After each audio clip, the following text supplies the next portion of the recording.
साईनाथ महाराज की जय। भारती साई बाबा सौख्यदातार जीवा चरणार जातली द्यावा दासा विसावा भक्ता विसावा। भारती साई बाबा जाळुनियानंग सस्वरूपी राहे रंग मुमोक्ष जनादावी निज डोळा श्रीरंग डोळा श्रीरंग। भारती साई बाबा जया मनी जैसा भाव दया तैसा अनुभव दाविसे दया घना ऐसी तुझी ही माव तुझी ही माव। भारती साई बाबा तुमचे नाम ध्याता हरे संस्कृती व्यथा अगाध तव करणी मार्ग दाविसी अनाथा दाविसी अनाथा। भारती साई बाबा कलियुगी अवतार सगुण परब्रह्म साचार अवतीर्ण झाला शिव स्वामी दत्त दिगंबर दत्त दिगंबर। भारती साई बाबा आठा दिवसा गुरुवारी भक्त करे देवारे प्रभु पद पावया भव भय निवारे भय निवारे। भारती साई बाबा माझा निज द्रव्य ठेवा तव चरण रज सेवा मागणे हेची आता तुम्हा देवाधिदेवा देवाधिदेवा। भारती साई बाबा इच्छिता दिन चातक निर्मल तोय निज सुख पाजावे माधवाया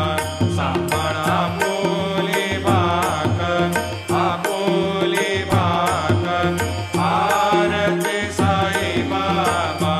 सौख्यदातार जीवा चरणार जातली द्यावा दासा विसावा भक्ता विसावा।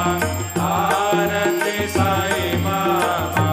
शिर्डी माझी पंढरपूर साई बाबा रमावर बाबा रमावर साई बाबा रमावर। शुद्ध भक्ती चंद्रभागा भाव पुंडलिक जागा पुंडलिक जागा भाव पुंडलिक जागा। याहो याहो अवघे जन करो बाबा शिवंदन साईंशी वंदन करो बाबा शिवंदन। गणू म्हणे बाबा साई धाम पाव माझे आई पाव माझे आई धाम पाव माझे आई। घालील लोकांगण बंदीन चरण डोळ्याला पाहिन रूप तुझे प्रेमी अलंकेन आनंदी पूजिन भावे वाळीन म्हणे नवा। त्वमेव माता पिता त्वमेव त्वमेव बंधु सखा त्वमेव त्वमेव विद्या द्रविणं त्वमेव त्वमेव सर्वं मम देवदेव। कायेन वाचा मनसेन्द्रियैर्वा बुद्ध्यात्मना वा प्रकृतिस्वभावा करोमि यद्यत् सकलं परस्मै नारायणायति समर्पयामि। अच्युतं केशवं रामनारायणं कृष्णदामोदरं वासुदेवं हरिं श्रीधरं माधवं गोपिकावल्लभं जानकीनायकं रामचन्द्रं भजे। हरे राम राम राम हरे हरे हरे कृष्ण कृष्ण कृष्ण हरे हरे। श्री गुरुदेव दत्त अनंता तुला ते कसे रे स्तवावे, अनंता तुला ते कसे रे नमावे, अनंता मुखाचा शिने शेष गाथा,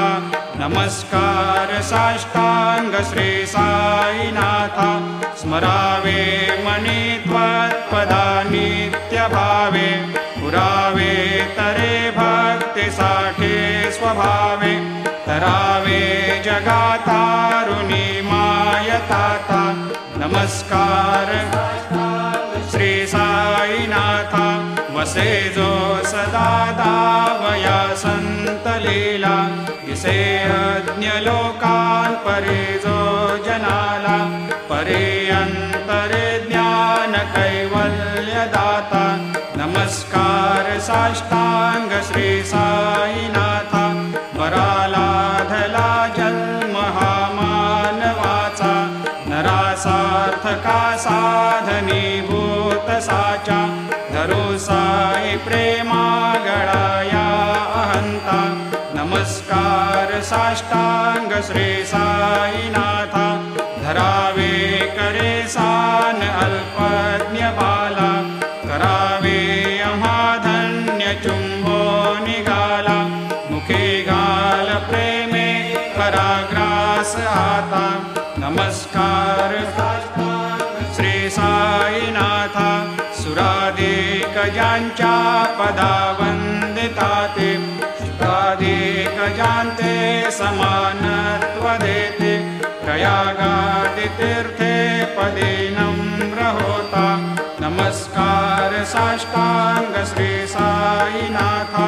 तुझ्या ज्या पदा पाहता गोप बाले, सदा रंगलेचे स्वरूपे मिळाले, करी रास क्रीडा सवे कृष्णनाथा, नमस्कार साष्टांग श्री साईनाथा, तुला मागतो मागणे एक द्यावे, करा जोडितो दीन अत्यंत भावे, भवे मोहनी राज हातारे आता, नमस्कार श्री साईनाथा, ऐसा येई बा साई दिगंबरा, अक्षय रूप अवतारा, सर्व हे व्यापक तो, श्रुति सारा अनुसया त्रिकुमारा, बाबा येई बा, काशी स्नान जपा प्रतिदिवशी, कोल्हापुर भिक्षेशी, निर्मल नदी तुंगा, जलप्राशी, निद्रा माहुर देशे, ऐसा येई बा, झोळे लोंबतसे वाम करे, त्रिशूल डमरो धारे, भक्तावर दसदा सुखकारे,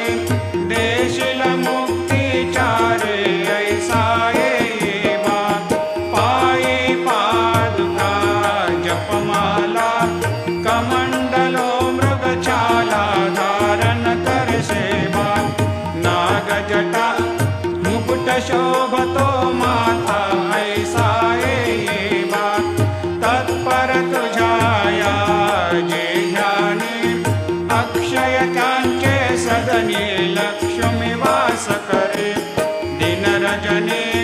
रक्षसे संकट वारुणी, ऐसा येई बा, या परिध्यान तुझे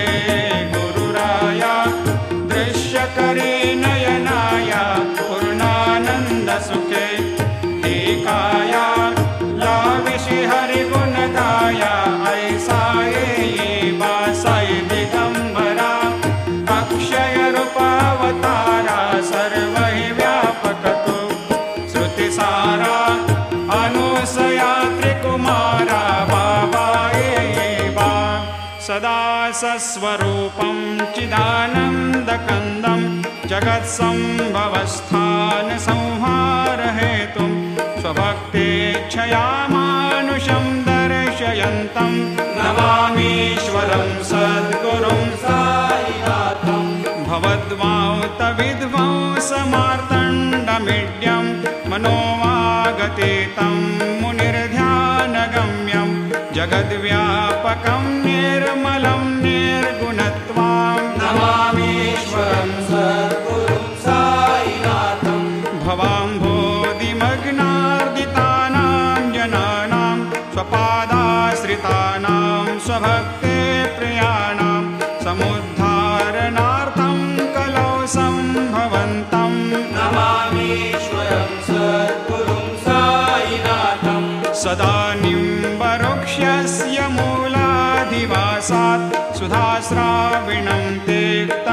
तेक्तमप्यप्रियन्तं तरुं कल्पवृक्षाधिकं साधयन्तं नमामीश्वरं सद्गुरुं साईनाथं सदा कल्पवृक्षस्य तस्याधिमूले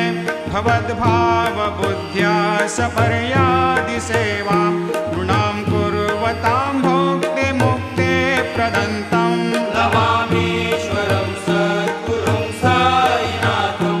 अनेकाश्रुतातर्क्यलीलाविलासै समावेशकृतेषान् भास्वत्प्रभावम् अहं भावहीनं प्रसन्नात्मभावं नमामीश्वरं सद्गुरुं साईनाथं सतां विश्रमाराममेवाभिरामं सदा सज्जनैः सस्तुतं सन्नमद्भिः जनामोददं भक्तभद्रप्रदन्तं नमामीश्वरं सद्गुरुं साईनाथं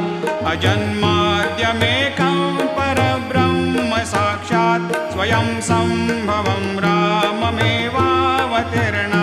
भवद्दर्शनात् सम्पुनीतप्रभोऽहम् नमामीश्वरं सद्गुरुं साईनाथं श्रीसाईश कृपानिधेऽखिलनृणां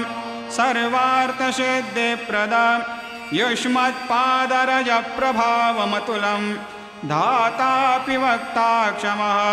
सद्भक्त्या शरणं कृताञ्जलिपुट सम्प्रापितोऽस्मि प्रभो श्रीमत्साई परेशपादकमलान् न्यान्यच्छरण्यं मम सायिरोपधर रागोत्तमं भक्तकामविबुधद्रुमं प्रभुं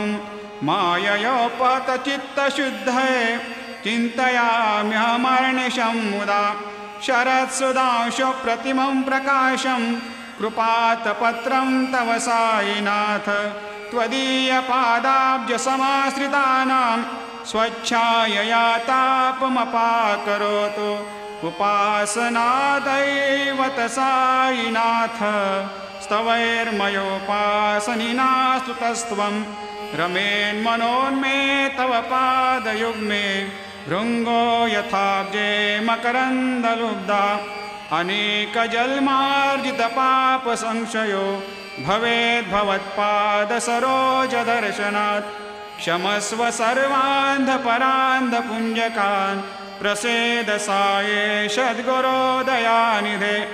श्री साईनाथ चरणामृतपोतचित्तास् तत्पादसेवनरतः सततं च भक्त्या संसारजन्यदुनितोर्धवनिर्गतास्ते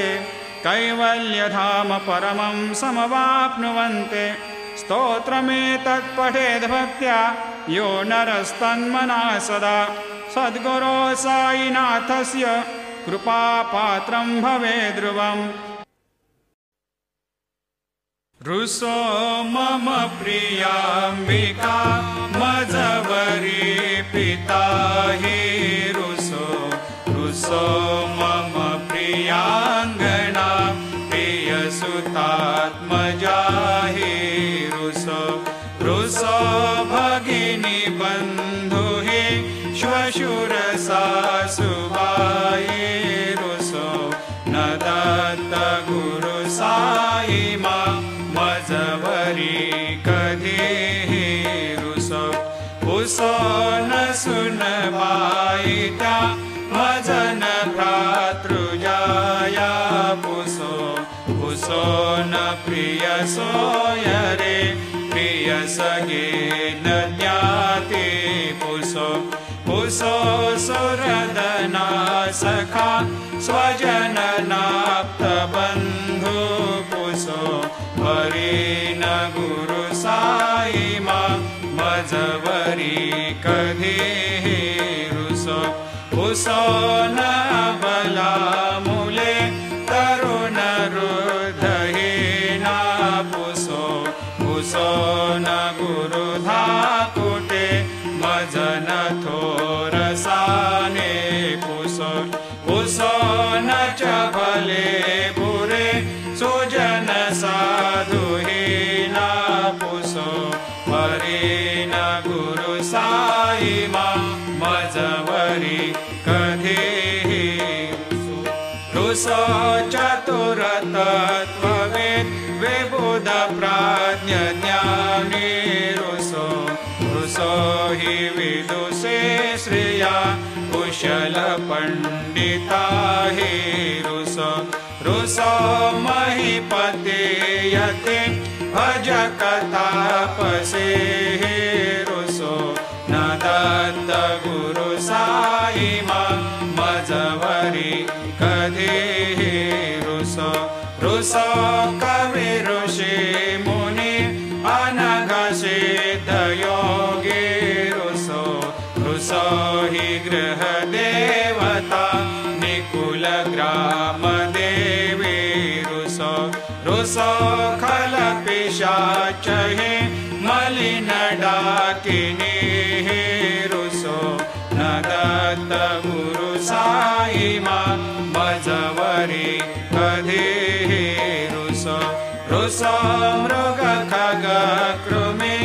अखिल जीव जंतु रुसो रुसो विटप प्रस्तरा अचल आपगाब्दे रुसो रुसो खपवनाग्निवार अवनि पंचतत्वे रुसो न दत्त गुरु साई मा मजवरी कधी रुसो रुसो विमल किन्नरा अमल यक्षिणी रुसो रुसो शशि खगादे गगनि तारका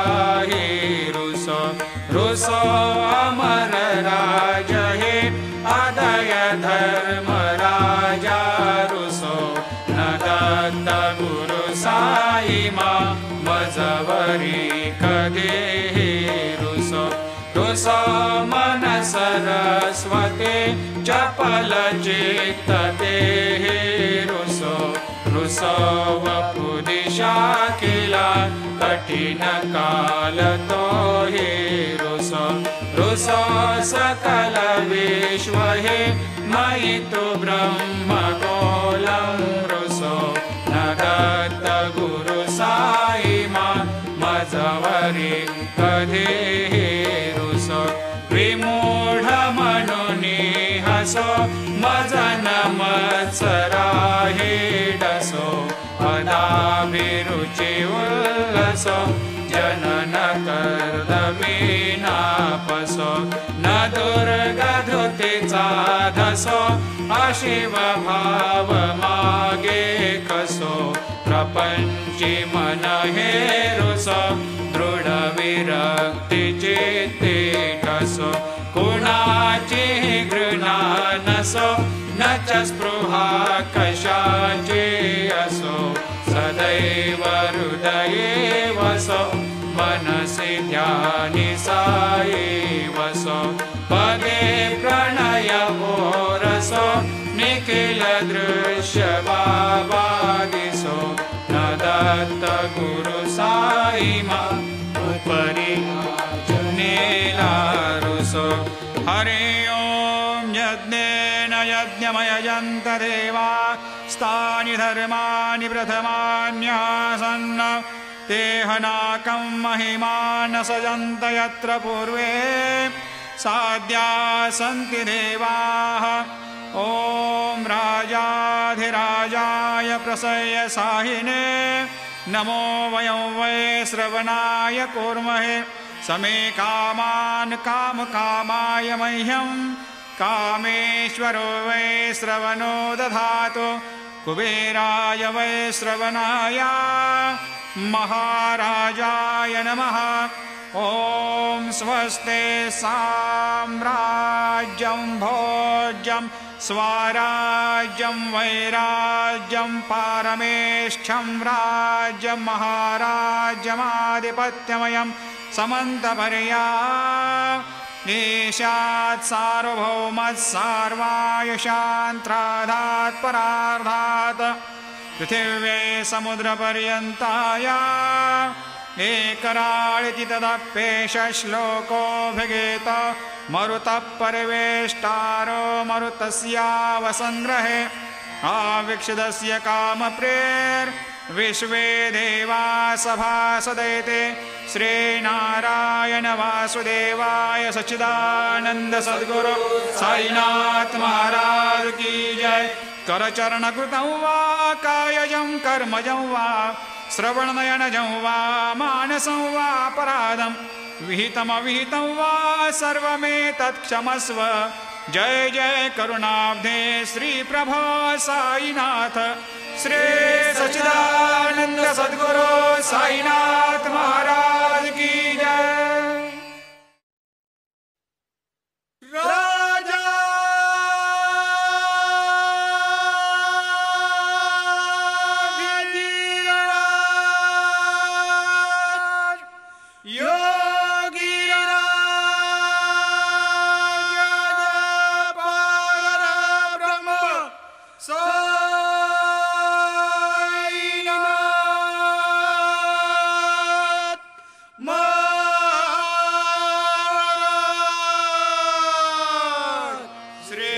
सच्चिदानंद सद्गुरु साईनाथ